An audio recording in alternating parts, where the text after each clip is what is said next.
Well, very good Thursday afternoon to you. Welcome to Afternoon Focus. I'm Julie Grant. And I'm Rob Nelson. Thanks for hanging with us on this Thursday afternoon. We begin, as always, like we do here, some stories from the top of our feed. This one I absolutely love. Here we go. The red carpet turned purple for a star-studded and apparently emotional world premiere of Wakanda Forever. The film's director and stars, of course, remember the late Chadwick Boseman, who passed away really shockingly for a lot of people. This was back in 2020. He died young, age 43, from colon cancer. Well, now the sequel to his smash hit Black Panther will be in theaters officially November the 11th, and the early reviews are off the charts, through the roof. No spoilers, please, at all. But again, people saying it's very, very emotional. Oh, yeah.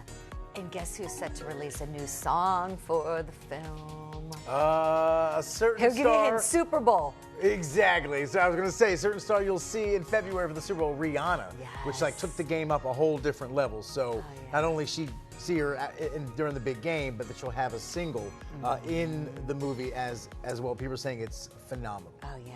Yeah. Mark your calendar for that one, right? Oh, yeah. And I'm so glad they honored Chadwick in that way. He obviously was the star and the heart. Beloved. And then he died of colon cancer, hid the battle for years. Right. Because he was like on his way to becoming superstar. Oh, yeah. And like Denzel, Morgan Freeman level, and then to lose his life that young from cancer. So I'm sure the whole thing's emotional and can't wait to see it. Oh, yeah.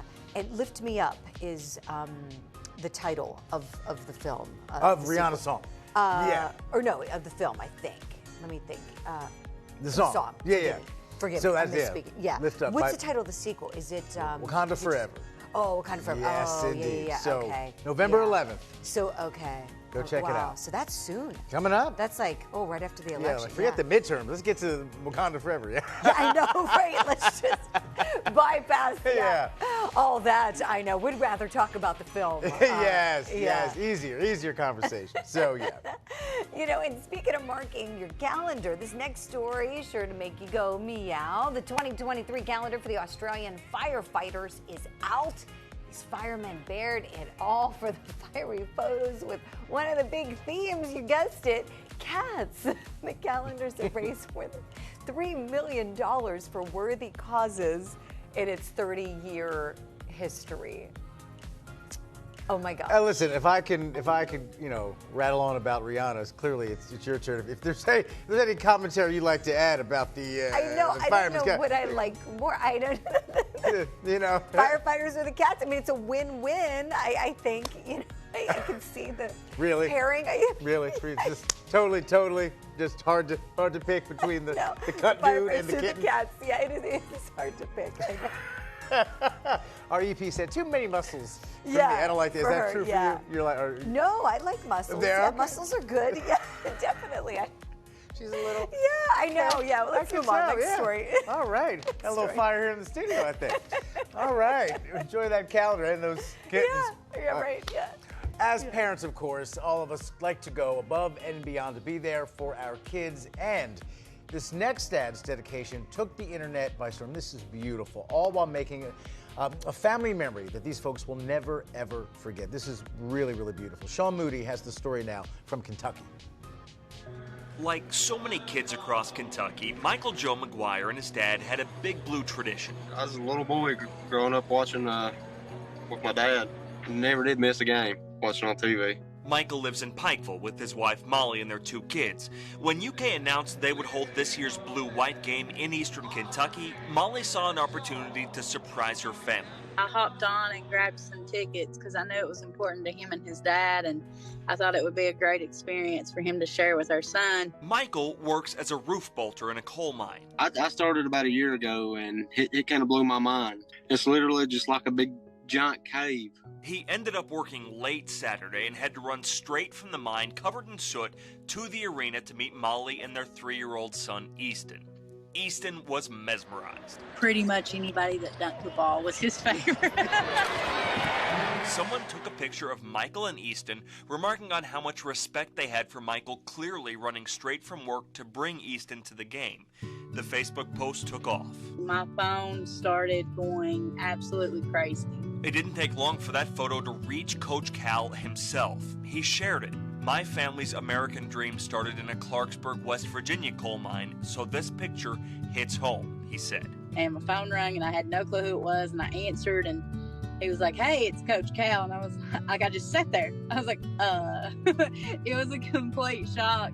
Coach Cal invited Michael, Molly, Easton, and his little sister Lindley to any game at Rupp this year to be treated like VIPs. For the McGuires, it was a chance to feel the love from the Big Blue Nation. It's been wonderful, for him to see, it's not just us. Everyone appreciates it. It's hard work, and it's a blessing. And most of all, an opportunity to pass on old traditions. Family means everything to me, so I just wanted to make sure that they would have that memory, just like Michael and his dad share. Oh, man.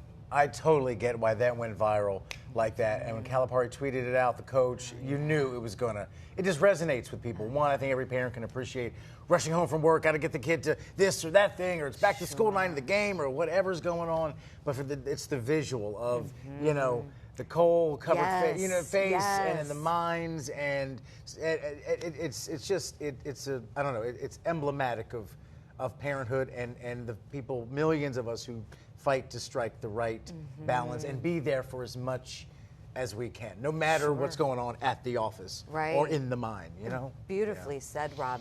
Yeah, because you see his work. I think that's like the difference, right? You know what he's doing for a living from that picture. They say a picture says 1,000 words. Boy, oh boy, did that picture sure show 1,000 words. I mean, the love, you heard her saying in that piece, how family is everything to me. And then you see it right there with the two of them, and the bond that's quite evident. And it probably is very hard for many parents to maybe have that guilt of missing something, for their child because of work. Yeah, life's busy. It's not easy. But I love that he'll look at that picture many years from now and know, wow, I had a good daddy. Loves me. Oh, yeah.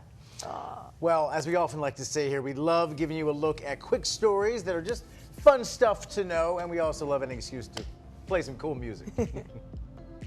Don't be shocked when your history book mentions me. I will lay down my life if it sets us free. Eventually you'll see my ascendancy, and I am not throwing away my shot. I am not throwing away my shot. Well, the history books, of course, do remember the man who did not throw away his shot. For on this date, in 1787, the first Federalist Papers were published, and Alexander Hamilton, writing nonstop, is the author of 55 of the 85 articles that are credited for helping to shape our Constitution. Of course, in that soundbite, Lin-Manuel Miranda, the creator, the genius behind Hamilton, about this man. Yeah, rapping away. Very cool. And if you haven't seen it, please go see it.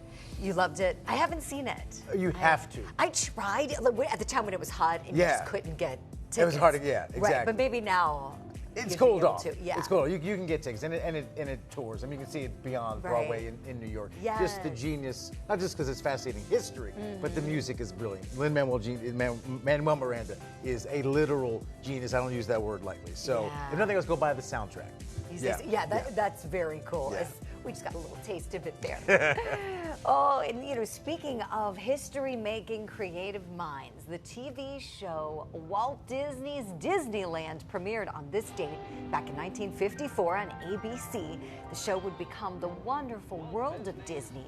That title's now used for all kinds of different Disney productions. Oh, Disney, never heard of them. Just a small startup, no money, no cultural influence whatsoever. And then now, whoa, have things changed? Oh yeah, Mickey's come a long way, man. It's an extraordinary empire. Well, the subject of our next story did not have as long a run, but if you were a teenager or in college back in the 90s, you will remember this. We're talking about VH1's pop-up video. So those bubbles, oh man, I remember this, had little facts about the song and the video. They made their first appearance way back on this date, October 27th, 1996, the year I graduated high school. The pop-up video, well, that show aired until 2002, so it had a 6-year run. Not bad, but everyone loved that because obviously videos were huge back then, and were certainly more popular than they are now. But you would get those little nuggets in that little graphic there about the behind-the-scenes stuff or personal life of the artist. You know, like this is obviously the cast of Friends doing their thing. So it was huge for a while, and it got that same kind of model you saw kind of get replayed in other shows as well. It's a 90s thing, I'm sure. Yeah. Well, you know what's funny? I kind of forgot about it until I'm looking at it right there on the screen. Like, oh yeah, I remember that. I remember when we used to want to go home from school and then watch VH1 or watch MTV. That's it. I mean, for me, you know, like TRL was like appointment Oh, now television. you're going back. Carson Daly Right, and Carson TRL. Daly, yeah. Live from Like Times him. Square. Yeah, I know, right? And all those artists, like, and when you see how famous so many of them have become, you know, when that was like their first television appearance for many of them. Yeah. That was a cultural, like, Yeah, loved Vanessa gold Manillo. Yeah. Vanessa, Wanted to be her. Now Vanessa Lachey. Yeah. Exactly. Still love her. Yeah. We're talking about her, right? Yeah. I have a crush on her. I remember that. Yeah. Oh, yeah. Oh, yeah. Let's get to the commercials so we can chat more about that. A lot more to come here, I should say, on Afternoon Focus. Stick around.